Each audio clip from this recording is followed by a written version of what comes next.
Good morning, good afternoon, good evening, wherever you are around the world. Welcome to Envision Racing League for round 6 of the championship. I'm Brett Evans, bringing you solo commentary for the time being. I am not 100% sure if Guy Tasker is going to be joining us for this session. Obviously, he ducked out of the race, unfortunately wasn't able to contest, though his car did and ultimately caused a few issues, but we won't get into that.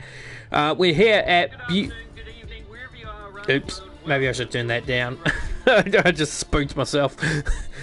So we're here at beautiful Spa-Francorchamps, Belgium for round 6 of the championship. 4 races left to go in this season. And it's been a doozy of an F2 campaign. So we're just waiting for the 1 minute signal, which will pretty much signify that this will be going ahead. 10 cars on the grid, 2 reserves. So 8 cars, 8 full-time drivers and 10 full-timers, which I think is an actual record. for this category. Of course, we did actually have a record grid for this weekend's race in the F1 of 17 with 4 reserves. So 13 drivers, which is still an all-time high for the category, and 4 reserves making up the 17 car grid. I think only 11 finished all in all. So without further ado, now that it's official, I'll just blink my spectator thing to say let's go.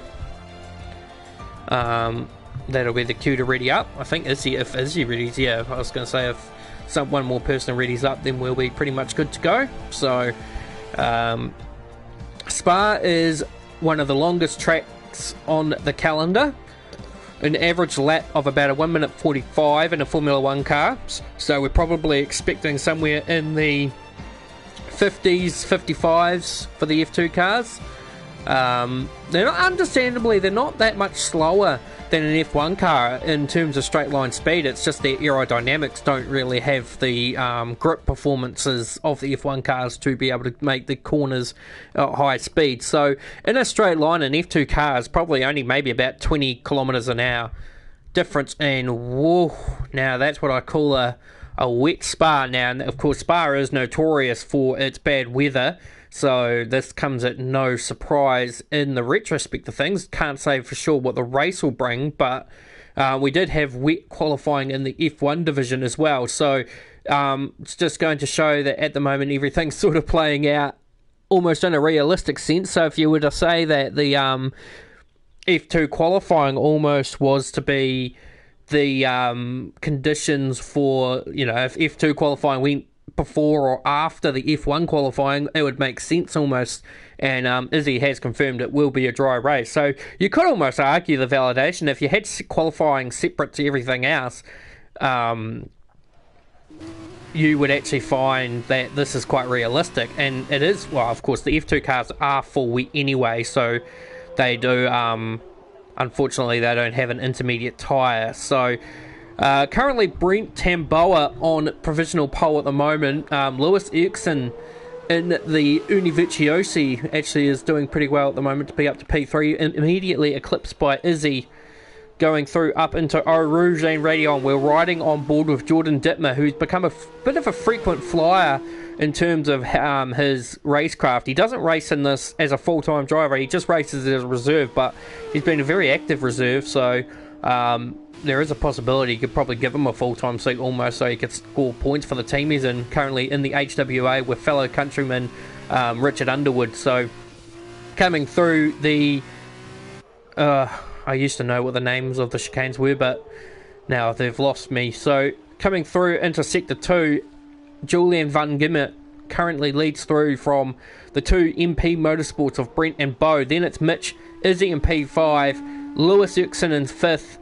Then it's Richard Underwood, Jordan Dittmer, Thomas Appleton, Jamie Waters-Platt, and Lewis Eriksson's actually dropped out of the top 9. So my understanding would be he has invalidated. Let's have a quick flip through.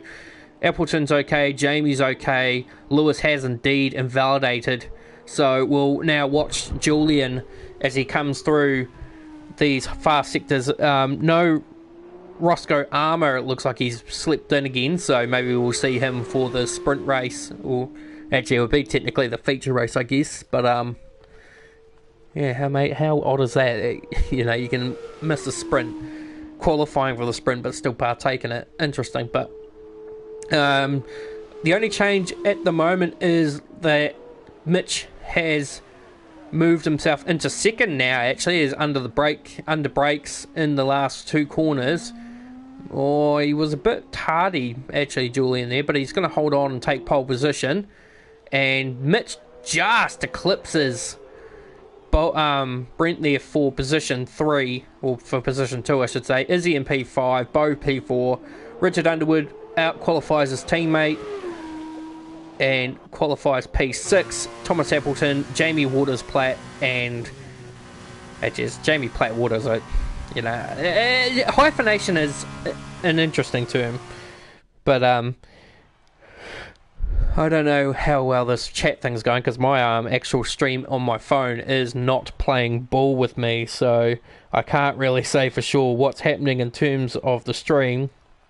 I think I should still technically be able to see the comments as they appear, so I'm fingers crossed that I can, so I can answer any questions. Yeah, it's alright on your end, but it's not on mine, so obviously my phone's having some Wi-Fi issues or something like that, so I can ultimately still see the chat, so that is good news, at least on that front. So yeah, look at that beautiful, I want to say evening, maybe, hard to say, probably maybe even early morning for the Belgium Grand Prix for the sprint race. So as we know, the sprint race should be a reverse grid of the feature race qualifying results, so that will put Lewis Eriksen on pole position. Though, like I say, I do feel like the qualifying format for the sprint race, it's probably different for the actual F2 qualifying because there is 2 sprint races. But to me, if you invalidate your feature qualifying lap, yeah, you start you start at the back for the feature race, but you start on pole for the sprint race, which I think is quite unfair when you think about it. So the way I see it is that if you qualify outside, if you don't set a time or you invalidate your lap time, you should start at the back on the sprint race as well, because technically you're gaining an advantage by not qualifying, even if the sprint race is only worth half points. But, if you're a fast driver for, say, like Roscoe Armour or, Julian, for example, you could just sacrifice your qualifying in the feature race, qualify pole in the sprint race, while all your competitors are trying to funnel their way back to the front. Then, of course, you get the free admittance. Now, I think on the grounds of it, I think it's only the top 50%, so whether or not that would mean that, if you did it, well, even if it was the top 50%, that would still make it pretty unfair, because you've still got, your rivals still have 10 cars to get through before they can get to the back of you. So, yeah, you have to qualify, you start at the back of the sprint feature race, but, it's just one of those things. So, I don't know what Jamie's up to, but obviously he's not aware that you're not supposed to overtake under the formation lap. So Izzy Cat does confirm it is only top 10, but still it just sort of punishes, it's meant to punish as Jamie clobbered the wall from it looks like on the lap, so not sure what to make of that. But anyway, we'll run through the grid lineup now that I've finished having my rant on that. So Lewis Eriksen will be on pole position, though I still reckon he should be at the back because of that system. And then it's Jamie Platt-Waters in position 2. Thomas Appleton in P3, Jordan Dittmer P4, Richard Underwood P5, Izzy Crean P6, Bo Wigzert P7, Brent Tamboa P8, Mitch Ostanek in P9, and Julian van Gemert in 10th place. And he is our pole sitter for the feature race.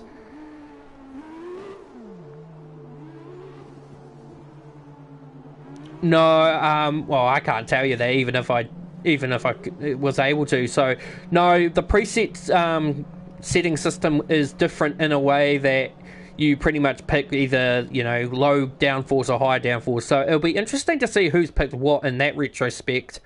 We're just waiting for Jordan to ready up, well, because of his tardy net. But anyway, the 5 red lights are building up. It's ready, set, go for the sprint race. And a terrible start there from, I'm not actually sure who that was, but they had a terrible start. Lewis has gotten off the ground running pretty quickly. Izzy's already up to P3, drops behind Jordan in P4, so the field's gotten off pretty well from the start. But there was one driver, I think that might have been Richard Underwood actually, who just went absolutely nowhere at the start. And, oh, there's a Constantina effect. What is going on back here? That's a huge incident. 4 drivers out of the race and a safety car. Now, what is going on there? I'm pretty sure that I'll more than likely hear what's happened there, but it did look like... Yeah, I'm just getting partial comments, but I'm not getting the full story. So, hard to see what's happened there, but as a concertina effect, we've lost both the HWA race labs, Izzy and Brent. Now, obviously with a sprint race, it's not as damaging to... Well, actually in theory, Izzy's probably the hardest hit of them, because Brent hasn't raced as many races. Jordan's obviously reserve, as is Richard, but very interesting opening circumstances. Bo's picked up a penalty. I'll just see what that was. It's 5 seconds, so I'm guessing it's contact or an illegal overtake. Let's have a look at the race director just quickly. We can actually probably see what's happened. Severe collision. So Bo had a severe collision with Jordan, so that's probably what took Jordan out. There's no... Actually, there's no indication here of who hit who.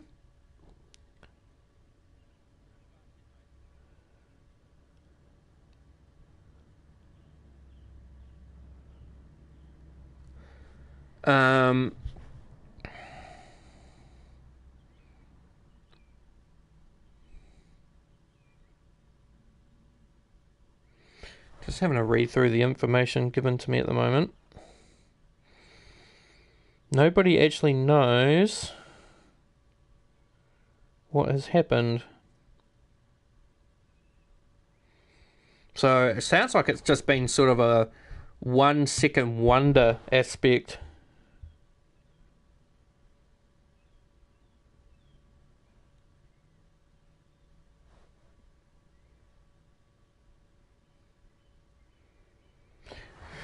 Yeah, it certainly was, Ari. Actually, Ari, if you're not busy, do you want to come and join me in the commentary box?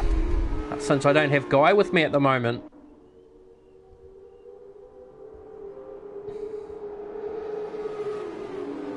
Just wait and see what Ari thinks on that one. Suck it in. No, I'm just kidding. Anyway, I'll just, give me a second here.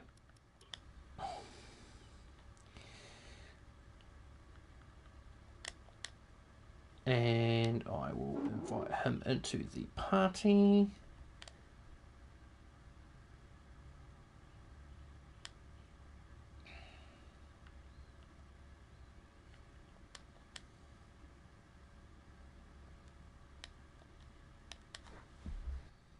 Just quickly shut and open that. Oh no, that's alright. It's probably just catching up. So...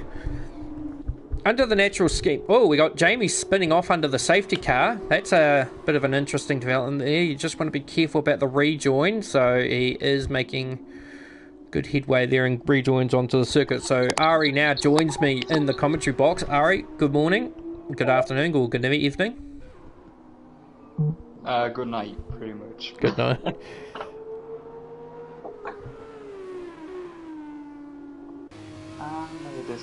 Great job.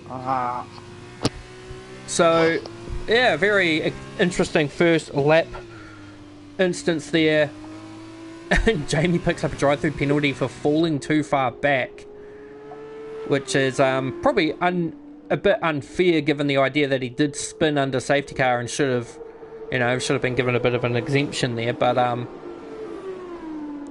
it looks like Izzy is pointing the finger at Richard Underwood. Honestly, bro, I've got no idea what that is. Oh well, work it out while I talk us through this situation. So the first lap incident, it's very hard to sort of very hard to make out what happened, I guess, because I was too busy watching the front of the field. Now, I don't think Jamie realises that you can't actually serve your drive-through under yellow, but I suppose he's changing his front wing anyway, so that's actually probably one part of it. So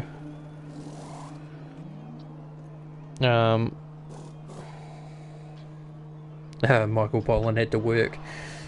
Is that why you crashed out up at Eau Rouge, Mikey? Was it I have to go to work, so I need to bail out. You could have done it in the pitch, you know.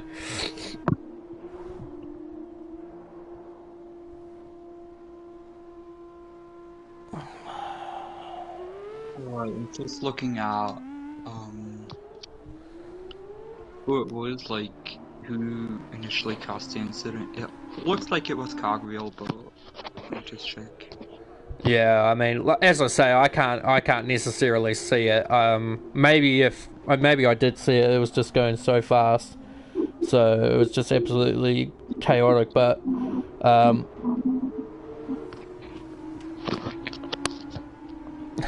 Michael was defending himself.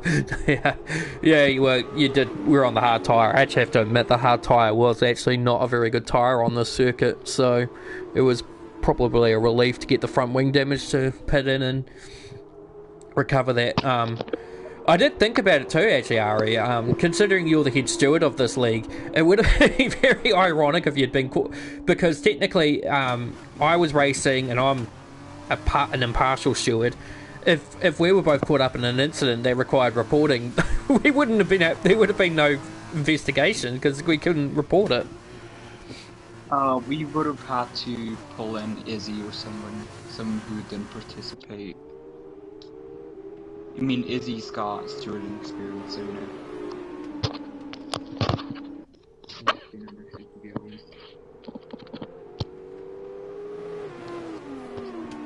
Also, I'm struggling to log in.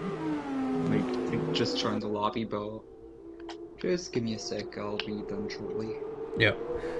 So I think, are we due to go back under outer safety car this lap, or are we going? No, we're still under one lap.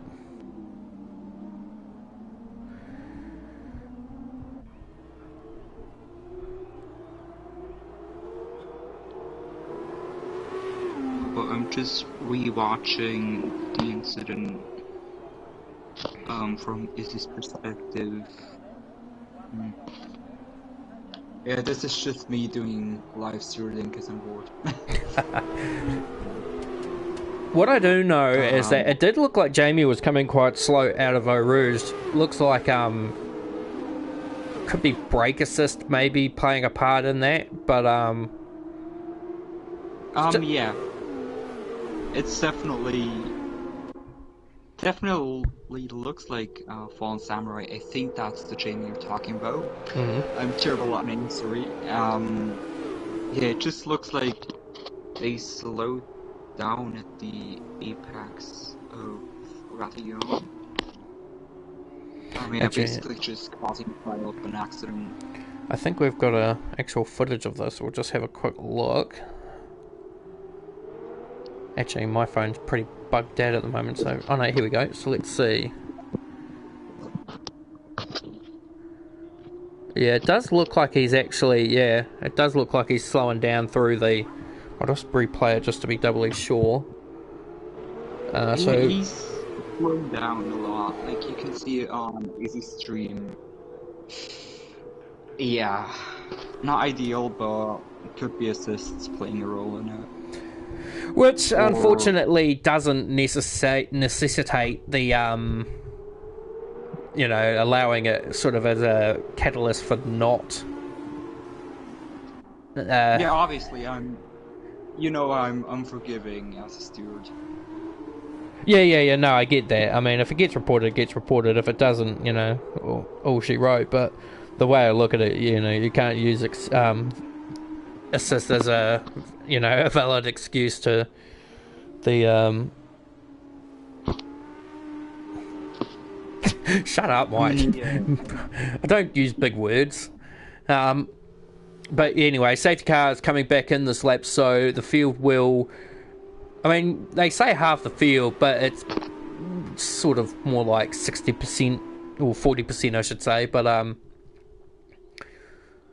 it's literally 60% of the field that's still in. So we've got to see here, because obviously championship points leader Julian Van Giemer is in P2. What can Lewis Erkson do from the lead? There's only 5 laps left. Well, actually, at the completion of this, there'll be 4 laps left to run.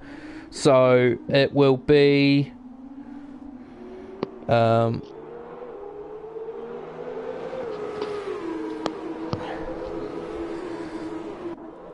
As we can already see. Yeah, Julian wastes no time. Yeah. But Oh, and Mitchell has got front wing damage. oh, he does too. It's But yeah, that's interesting. But we know for a fact that usually Mitchell doesn't actually usually get impacted by front wing damage. So it's actually. I mean, honestly, it's just less front wing downforce, which is an absolute treat at Spa. So you know. Yeah, but like I say, with the speed he has, it never really bothers him. It just he just all this really probably does is just knocks him down to the level of everyone else around him. So, he probably would have carved his way through these guys already if he wasn't impacted by it. Bo's in P4. He's obviously served his 5-second penalty for hitting Jordan, and then Thomas Appleton in the second dams is a little bit further behind, and then Jamie's just disconnected from the looks of it.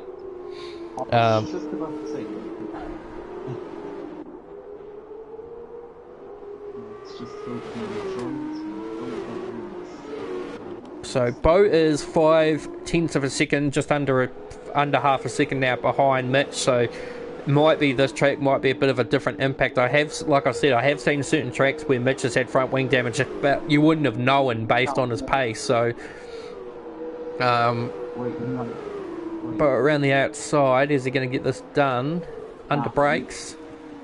Yeah, Mitch doesn't really give him much hassle there. I mean, smart move for Mitch. There's no way you can put inside. Like, yeah. He's probably going to try. Very good question there, Mike. So to join Envision Racing League, just make your way over to Codemasters or the EA Answers forum, or Izzy will no doubt provide the link in the chat, no doubt. But either which way, you go to EA Answers or Codemasters forum website and find the Envision Racing League post, which is you.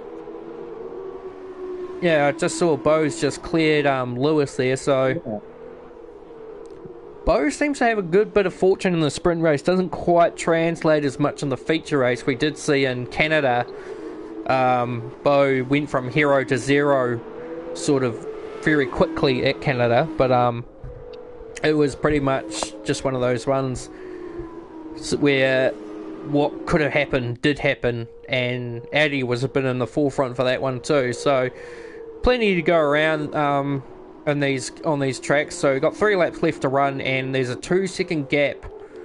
Now, funnily, and this is pretty funnily, but despite the front wing damage, Mitch is actually starting to gain on Lewis here. He could pretty much set himself up an overtake to get on the podium.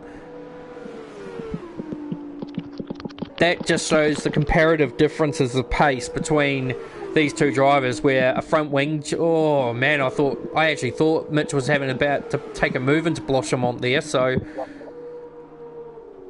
That would have been very... No, he didn't do it. He's too experienced for that, let's be honest. I suppose it's the best lap. Yeah, so and that's critical too, because that's 2 points towards the championship as per difference to the F1 championship. Well, there's a bit of front... That must be Mitch's front wing there that's parted ways with his car, as Thomas Appleton picks up a 5-second time penalty. So good points for Dams. They're going to have a double point scoring finish. Mitch is going to go for a move. Lewis goes pretty defensive, but knows that at the end of it he sort of was a cooked duck at that point. So Mitch will get up to third. Now, the benefit for Lewis in this situation would be if he stays with Mitch through the corners. All he needs is that's probably not the right way to go about it. But what you do is you stay with Mitch, because the front wing damage will be doing him no favours in the corners. The probable... Bo picks up a 3-second penalty, so that's incentive for Mitch to get a hustle on. Not that like I say, not with the front wing damage, you probably won't get much out of that. But the point is, you stay with Mitch because of the front wing damage. These cars, they're not the greatest in aerodynamics, but with a front wing end plate missing, they're even worse. So if you want to, for those who have never raced the F2 cars, which I probably doubt there's anyone in this watching this that hasn't, imagine driving a car that has concrete for tyres. That's an F2 car. Now imagine if that concrete tyre had had half of it knocked off. That's driving an F2 car with the front wing end plate missing.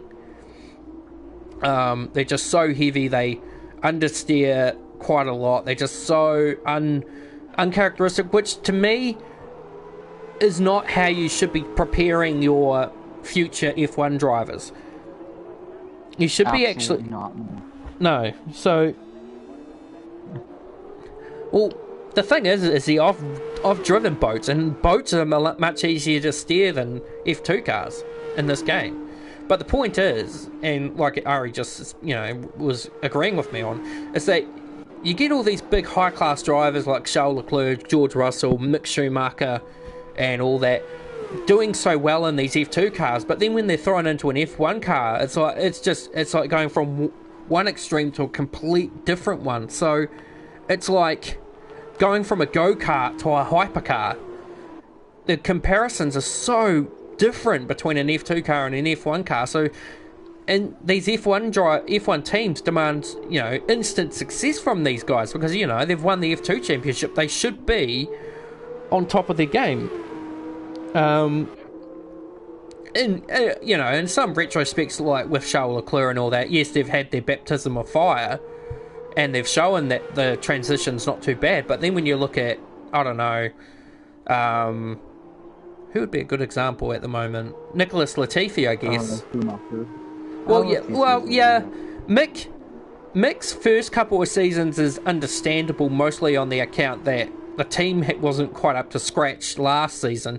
This season's been, well, obviously the car has proven to be a points finishing car, at least in the hands of Kevin Magnussen, but that could be also vast experience. But yeah, Mick's been very under the wire lately, and he's probably got himself into a bit of a hairy situation because of that big crash he had at Monaco. So I mean, to be fair with Mick, it's always been like he needs the first season to adjust, and then he can go for points finishes. But right now, he's not showing that same rhythm, which is kind of concerning. And probably doesn't help by a lot of people expecting him to be the next Michael Schumacher, being like his father. All that interpretation and all that pressure probably has been, while it might not show so much in the facade of things, it definitely shows in his on-track antics as, two very highly costly crashes. I don't exactly know who they would replace him with as such, because obviously they won't bring Nikita Mazepin back. And I don't think Pietro Fittipaldi has got a stoke. He probably had the best chance. His only best chance to race in F1 was probably when they announced that Mazepin wasn't going to be racing for them. But I guess they already had Kevin Magnussen in mind through it all. Now, I've got a yellow flag in sector. Well, that's Thomas Appleton. He's just had a crash at... That's just coming out. That's just before No Name. So I'm right on board with Jamie here, and we'll see if we can get the car before it disappears. Coming around. Of course, this is the last lap, so we're hoping to not miss the... Ooh. What the... Oh my lord. That is right on the... That was right on the racing line. Now, in a strange turn of events, Bo's actually caught him right up to the back of Julian, but with the 3-second penalty, it's not going to make a difference. No, but it definitely looked like it was going to make for an interesting final lap. But Julian, the championship points leader, will stretch his legs. Actually, I've just come to notice there's a tyre barrier on the main straight. It actually sticks out quite a fair bit. If you were offline just a little tiny bit, you'd be straight into that wall. But Mitch will take the podium, I think. Yeah. I- He will. But Yep. yeah, the tire barrier, it's been there for a while, and it's so annoying. Yeah, I've only really picked up on it there. You literally just raced F1. Well, I spent I most of have my so I many spent most of my time on the close last corner spinning out, so I didn't really see much there. Okay, We've not gonna lie, last corner is hard. got a comment here from Michael Poland. Latifi is not that good. Mick makes a lot of mistakes. Last year's car was horrible and has a lot of weight on his shoulders because of his last name. Yeah, exactly. Michael's pretty much hit the nail right on the head. So, you know, it's probably comes down to... It's a bit like Brendan Hartley with Toro Rosso.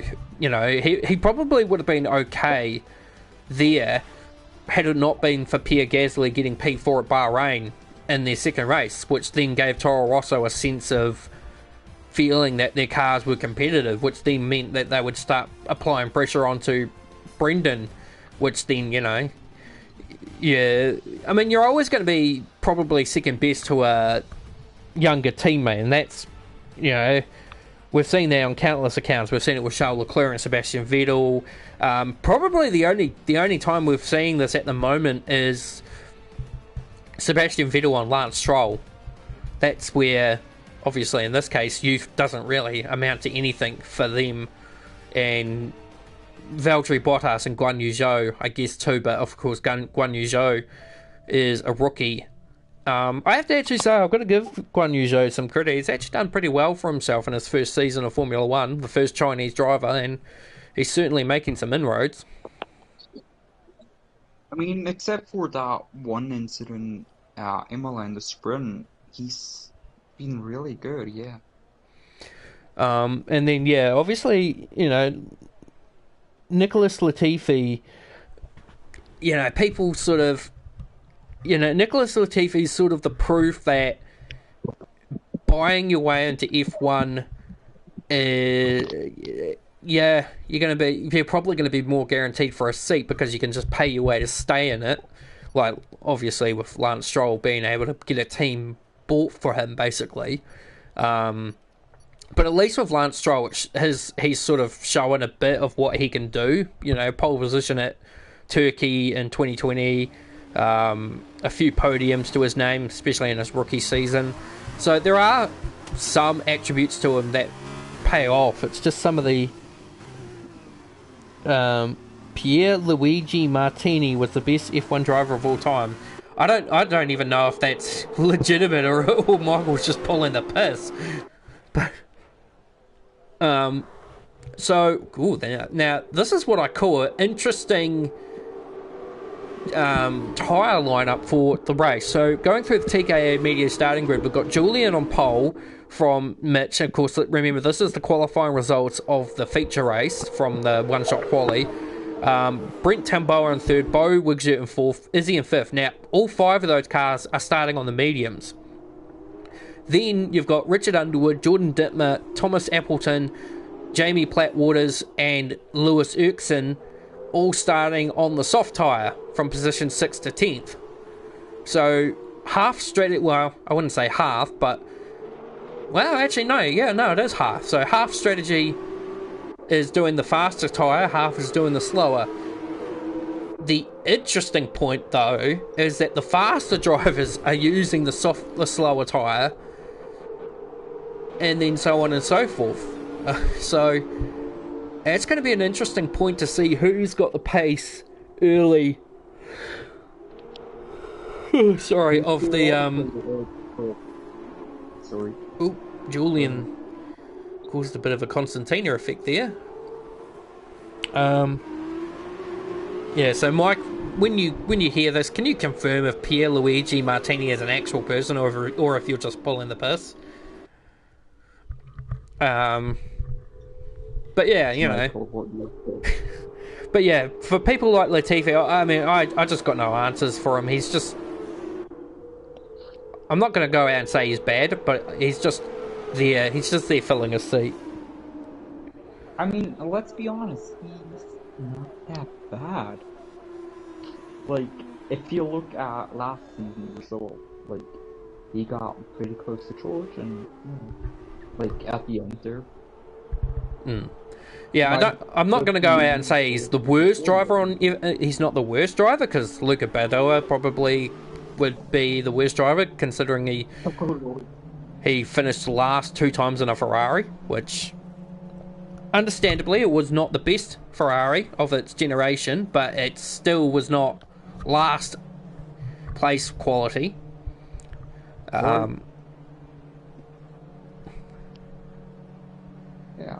Just waiting for... I think Jamie had a moment in the back. That's why we're waiting for the field to join up. So the grid lines up, the 5 red lights build up. We've just had the sprint race, we're up to the feature race. Are we going to have the same sort of incident that we had? In fact, Jordan has not even left the grid. Jordan is stationary on the road. He stalled. He's just a null. What the heck? Yeah, Jordan's just absolutely stuck in neutral. I'm not sure. Well, he's been disqualified for being parked in a dangerous location. But it looks like everyone has managed to come through turn 1, get through the first corners in one piece, although we're going 3 wide into the chicane. Who's going to come out on top? Brent Tamboa gets past his usual teammate in the F1 and will take the lead of the Grand Prix. Bo's trying to go around the inside of Mitch. You sure he stalled? Because Lowell is ghosting, which is kind of weird. It just seemed interesting to me. I mean,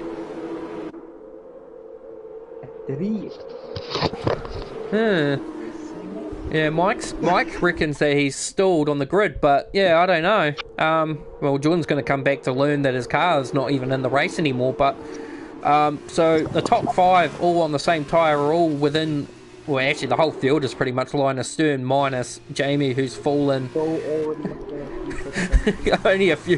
only half a lap in, and Bo's already picked up a 3-second penalty. But I will admit, because it's such a long lap, it's not hard to actually pick up warnings throughout the lap and be on your first couple of warnings before the end of the first lap. So it is one of those tracks that you just got to be careful. Honestly, I'm surprised there wasn't as much penalties in F1 as I thought there would be. I think I actually ended up racking up the most with 9. I think we're going to see a move between Julian and Brent. Yeah, we did. So, turn 1's sort of one of those corners where you don't necessarily want to be the lead car, but then at the same time you don't want to be the guy in second either, because you're just kind of following the person. You're not sure what they're going to do. They come through Bloshimon and Radion. Radion and Eau Rouge. God, I'll be crucified for that one. But Julian around the outside. Drag race down the line. They're bum drafting each other. And that's about as much space as you want to give someone. And job done. Louis trying to make it. He goes off track and tries to make a move on Izzy, but what is going on here? Not sure. I think there's an internet. I think there's something wrong with the internet there, because they're just literally banging off each other, like almost like they're not. See, look, Izzy just turns in almost like he's not there. Oh, and who's that? That's Thomas Appleton. Yeah, Thomas. Oh my lord, he just spun out. Just spinned it. Yeah, it looked like he went into the back of someone. But it brings it. I feel like he just got scared and got onto the curb too much. Yeah, I just wonder though, because it looked like Izzy was just taking the racing line as if it was the only car there. So, I mean, to be fair, Louis, he shouldn't have gone for one of and it compounds for Izzy. So you could almost say if that was an incident by her fault, she's been given a drive-through penalty, but of course that's for something different. But Oh yeah, and she hits the pit wall. Yeah, which... And she speeds, and she's probably gonna disconnect it. Yeah, it usually Yep. comes down like that. Then we got Lewis and Jamie in the pits. I don't know if that's to retire or to... I think for Jamie, that's probably a pit lane service. Engage the clutch. Jordan. Going... My stream is so far behind. Actually, that's... Ah, that's interesting. Oh no, it's not. It's not under full course yellow in that sector. So Brent actually managed to get Julian on the straight, the Kemmel straight there, just under the normal system. I wonder. I don't think DRS was active. Oh, it might have been. Actually, might have. It was activated. Like the VSC ended pretty briefly. Also, since Izzy retired, her car went back on track, which okay. Yeah, it does that. It does do that. I would have thought they'd fixed that for 2021, but I guess not. Nope. Obviously, we're only now. What are we now? The second. Well, it's 4th of June. 4th of June for me. Obviously, still the 3rd for you, but we're only just roughly a month away from F1 22. I hope they fix some stuff, but Well, you'd think so. Is closing up to Brent. Yeah, just watching that. Yeah, you don't. It's not necessarily a great place to make an overtaking. I'm just trying to see where the DRS activation line is, which is actually a lot further back. So Brent does the fastest lap of the race. I honestly thought Julian might have done that, but yeah, he was held up in the final corner. This is going to turn into a bit of a slipstream fest for these two. Bo is just going to miss that. Michael finally says, I finally get to use the number 7 this year. Well, I suppose that's one consolidation. You also get the... as Julian slices across.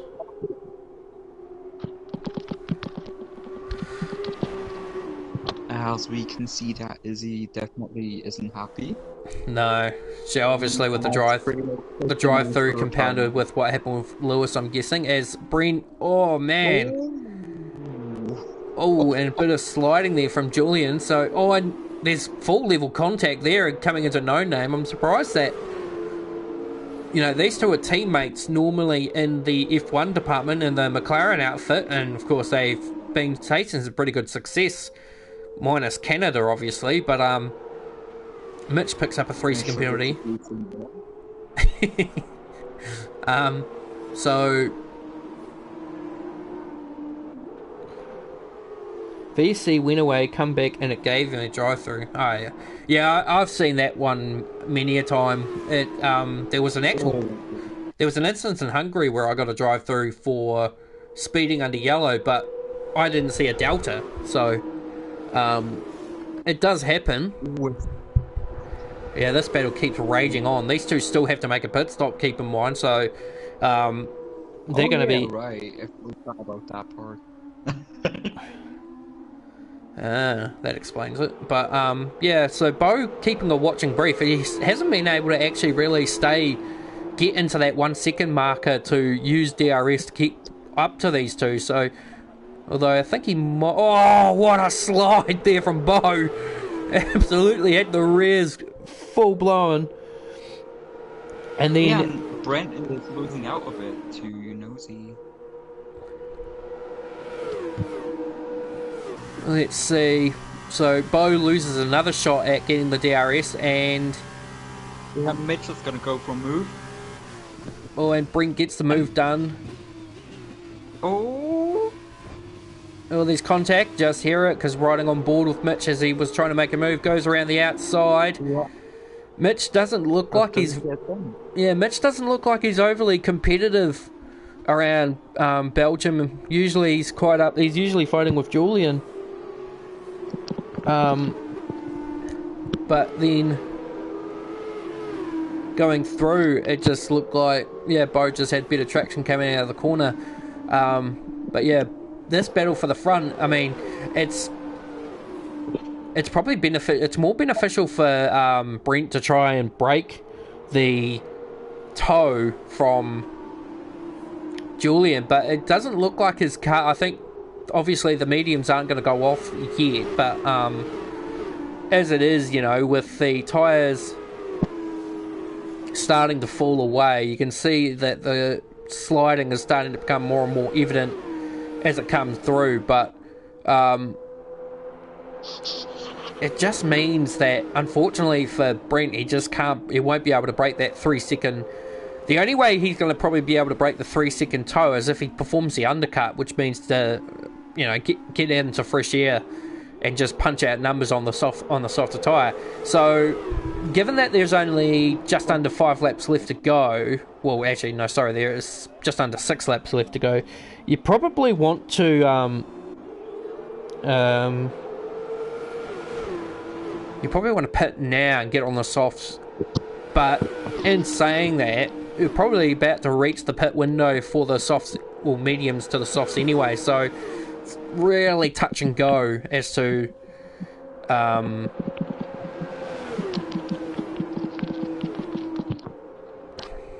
yeah. The thing about this season is because of the lack of attendance, all drivers will be scoring points regardless of whether they finish the race or not. It's just you know. I know.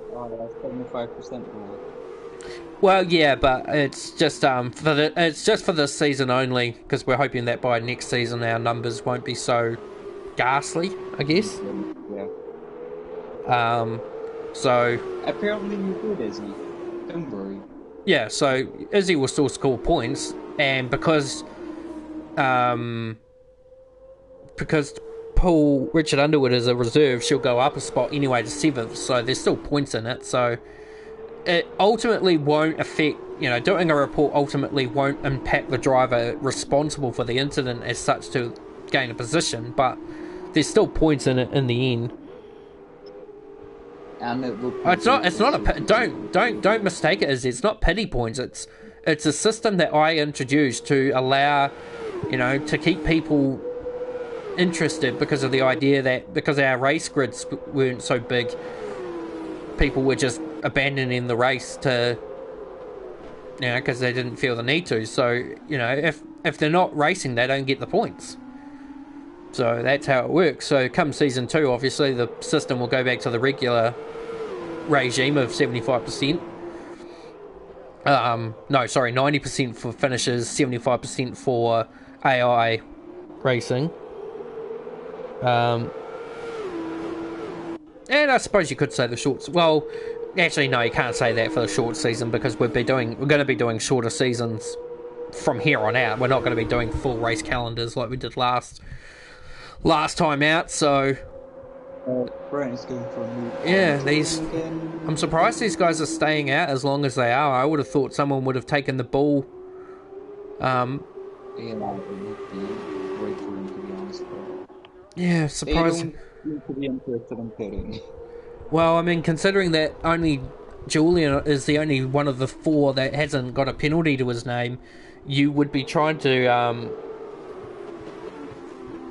you don't need to just sort of, you got to try and play a different card game here, because Julian's pretty much in the box C. He doesn't even, you know, virtually he doesn't even need to sit behind Brent. He could even let Bo attack him or Mitch attack him, you know, so he's in a place where as long as he doesn't get a penalty, he pretty much guaranteed the race victory, even if he crosses the line in P4. But he's obviously not intent on just sitting for the for that spot. He wants the P1 on the track. But yeah, it's not helping Brent or Bo or anyone of this top 4 by staying in the back of the pack, you know, staying in the crowd and picking up turbulent air. So, you know, one of these drivers just needs to bite the bullet, pit in early, 1 lap earlier than everyone else, and then, well, I mean, for Bo's the one in the biggest predicament, because he has to stay at 1 lap extra. And they're pitting.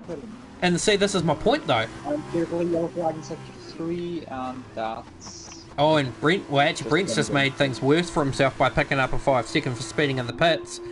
But, you know, this was it. This was, you know, Bo's the one who gets hurt the most because the driver has to stay out one extra lap. These guys get the extra penalty, you know, the extra pit priority. But the point is that they needed to do this earlier. They needed that undercut. Absolutely. I mean, yeah, I may not be the best driver on the grid for F1, but I definitely know my way through strategies. And to me, if you're stuck behind someone and you're trying to get out of the 3 second window, the one thing you've got to do is think outside the box a little bit. And the one thing that sort of stands out more than anything else is getting the undercut. So you get on the fresher tyres, because these guys' tyres would have been well cooked by the end of that lap. So you get on a fresh set of softs, you blast out, you punch out fastest lap after fastest lap. Yeah, it comes back to bite you a little bit in the end, but it can mean the difference between having a 1.7 second lead that Brent has now, or having a 4 or 5 second lead in front of Julian that Julian then has to use his tyres up to catch. And that's the end game. You know, a lot of people see the undercut as being an effective measure of gaining advantage on track position on tyres, but in reality what happens is that you actually force the person in front of you or behind you or whoever you're racing against, you force them into a position where they've got to use their tyres, because yeah, they'll have fresher tyres, but they have to use them to catch you. So so will Bo make the same mistake as his teammate? In fact, this is actually the second feature race in a row that Brent has sped in the pit lane, so he just needs to drop that speed, even if it, like, the beauty about it is when you're the lead car in the pit lane, you don't really actually have to give a rat's ass about who's behind you. Bo messed up the pit release. So he must have been a bit slow on the release, so he's going to be behind these guys. Yeah. And he gets a bit loose on the exit. Not so much of an issue.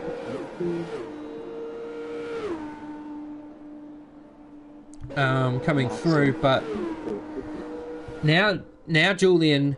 Now this is where it's gonna start to get interesting, because Mitch is now starting to put a bit of pressure on Julian. So, although unfortunately for Brent, he's got to try and make 8 seconds on the field to retain his P1.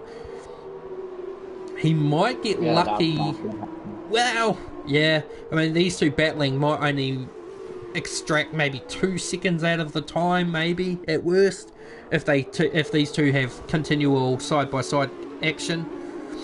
It's very hard to say, but the gap. As Mitchell, what is that line? Yeah, that is a very interesting line, but it seems to shallow out the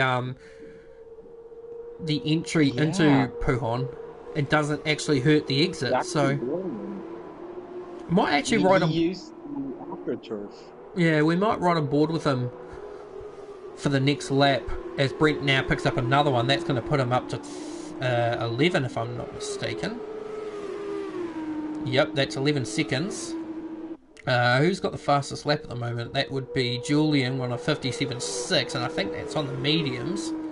So expect that time to disappear. So now what we'll do is we'll ride on board with Mitch and do a virtual lap around the Spa-Francorchamps course. He's right up on the rear of that Prema, the Oscar Piastri Prema. Maybe now should have the. Yeah, there's an interesting glitch where the numbers are all the same.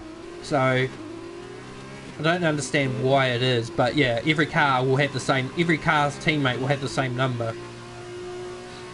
So going up Eau Rouge. So if you look at Brent and Bo, they should both have number 11.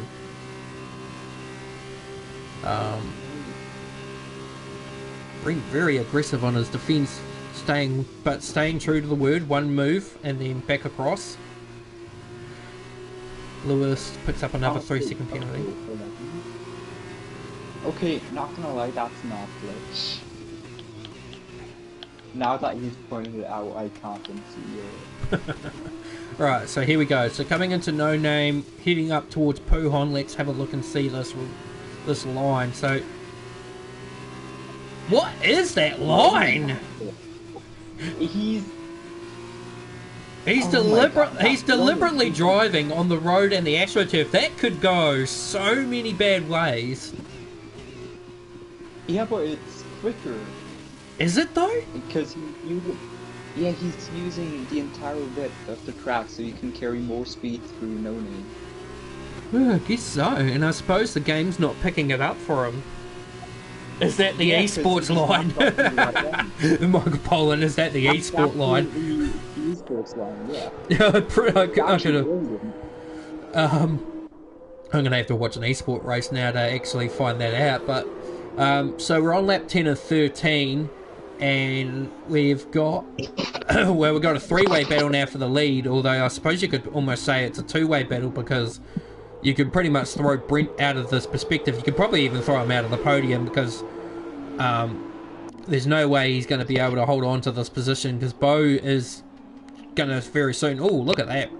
Exit out of turn 1 for Mitch there. That made a really good run, but there's not really anywhere he can go.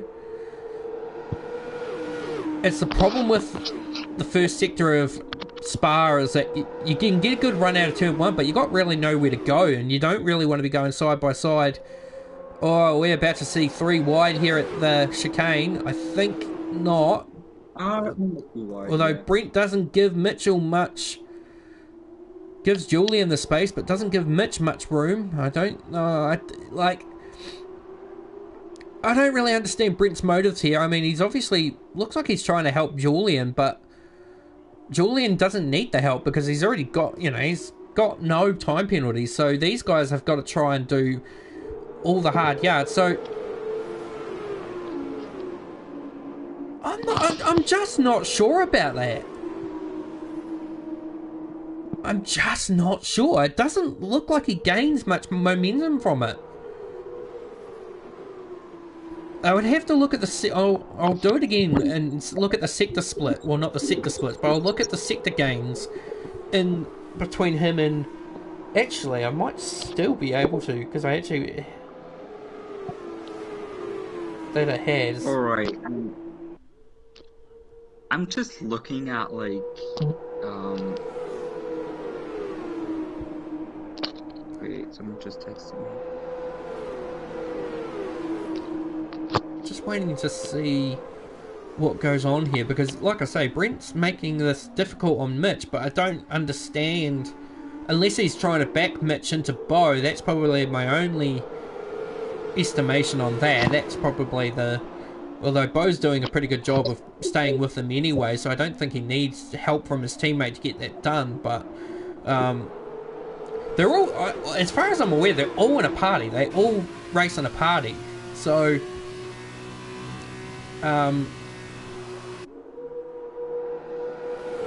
because every time he does that, he doesn't get a penalty. Yeah, well, that's the only, I mean, that's the one thing that obviously Cody's going to have a look at now. Is Brent picks up another penalty, so that's up to 14. So yeah, he's not really doing any. The only favour he's doing is helping his teammate get up into the second position, which would be good chance. Well, I mean, it's good points anyway because obviously Prema and Dams are going to be not. Well, actually, no. Thomas Appleton will still score a point, but the issue I find with that though is that if you put yourself in that position and you don't have a great exit out of the corner, you're basically setting yourself up for someone to actually fire it up the inside at Puhon.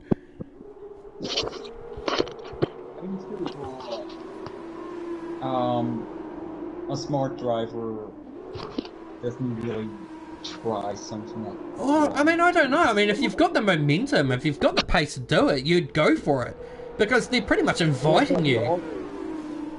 True, but you always gotta consider, is the other guy gonna squeeze it? Because if he is, you're done.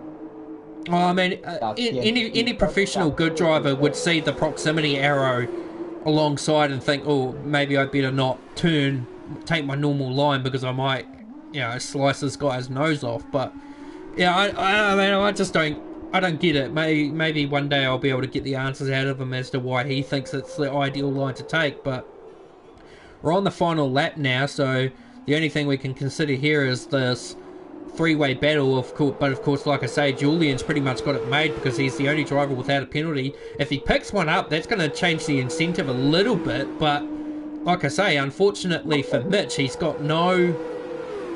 Brett gets another... He keeps picking them up at that corner in particular, so he's obviously picking up 2 warnings throughout the lap as he's actually trying now to go around the outside of Julian. What is going... This is...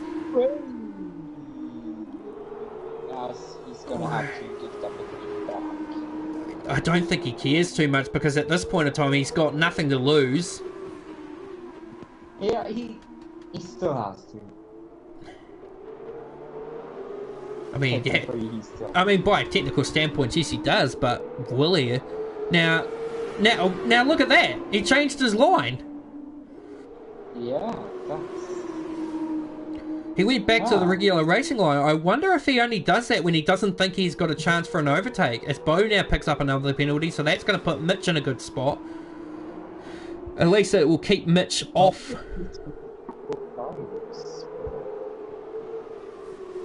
Yeah, we'll see what happens in the end result of that. If Julian could always put it on the line and send it up the inside at the bus stop chicane, but of course that can always have its own implications. But he doesn't have to because he's got the race win in his hands. But yeah, he's not going to do it. There is going to be there's going to be a last stoush for the battle for second place, but it doesn't really matter because I think Mitch will have it, but Julian will take the race win. Mitch position 2, and what happened there? And Lewis has been disqualified for failing to use the correct tyre, all the tyres, so I don't know what's happened there, but he'll finish, well, he won't be classified. Jamie will finish in position 6, a little bit, well actually he'll be position 5 when it all translates down, but I think he'll be under a bit of scrutiny from the stewards for what happened in the sprint race. But yeah, Julian has put a bit of damage on that Prema. And here comes Richard Underwood to take position 5 as a reserve, so good job for him, for the New Zealander. And then we just got to wait for Jamie. So, yeah, very interesting final stanza there. Obviously, like you say, Brett should have given up the position, but I'm pretty sure at that point of time he probably wasn't going to. Because obviously they're all in a party. Like I say, they're all in a party together. They're probably all just having a laugh about it.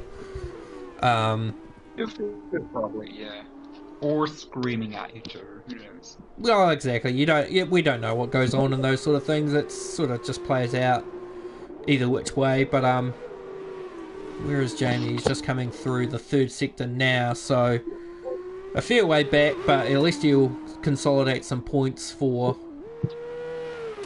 the sprint feature race, and that'll be onto it. So while we wait for him to cross the line, we've also got.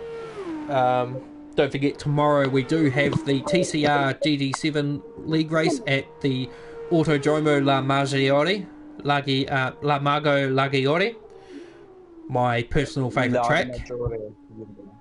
Which is actually a Swiss league, if you didn't know that. But it's one of my personal favourite tracks. So with a 700-point championship lead, I think I could afford to be a bit conservative, but Jamie picked up driver of the day, well done. So wait, he picked up driver of the day and finished like a minute behind. Well, he did make up the most ground, I guess, I suppose, from P9 to P6, so 3 positions. Yeah, but that doesn't count. Well, we all know the driver of the day is only voted in by the amount of positions gained from the race. So you can see that Jamie started 9th and finished 6th, so that's 3 positions. Whereas the likes of Bo and all, like Julian and all that, didn't make any positions at all. Bo made up 1, Although, oh no, so Richard only made up one position. So let's have a look at the results for the weekend. For some reason, it's actually not letting me. Oh, sorry, I need to push X. So Julian would undoubtedly wins the round with a perfect weekend. Lich in P2, so it's keeping the championship pretty close, but unfortunately it's pretty much fallen into it. Jamie picked up P4 for the weekend, so well done for Jamie there, despite everything that happened. But of course we've got a lot to go, and he also has a lot. Well, yeah, and he had no penalties. Keep in mind, and that if we had a penalty award system, that'd be going to Brent undoubtedly. In any which case, thank you, Ari, for joining me in the commentary box for today. Thank you for having me. Yeah, if we don't have anyone for next weekend, I'll definitely call on you again. So we finish up at... You can try, but I'm not sure if I'm there next Friday. I don't know. I'm a very spontaneous person, which is why I don't even have a full-time seat. So we leave Belgium, and next week we go to Saudi Arabia for the Jeddah Grand Prix. I'm not a big fan of this circuit, so I probably will be doing commentary for the F1 because I'll crash out at lap 1. I mean, to be fair, the circuit's great, but it's just way too narrow, and realistically it's too dangerous. Yeah, it's a very quick circuit, but there's very little room for error, so it's just very easy to make a mistake and pretty much your game is done. So yeah, so tune in for that, and then of course, like I say, tune in tomorrow for the Autodromo Lago Maggiore Super Sprint for the TCR GD7 League. That will be on my Twitch channel, B_Evans_97. Hopefully we'll actually get a commentator for that in the not too distant future. So without further ado, Brett Evans and Ari signing out from Belgium, and we'll see you next week at Saudi Arabia. Thanks for watching.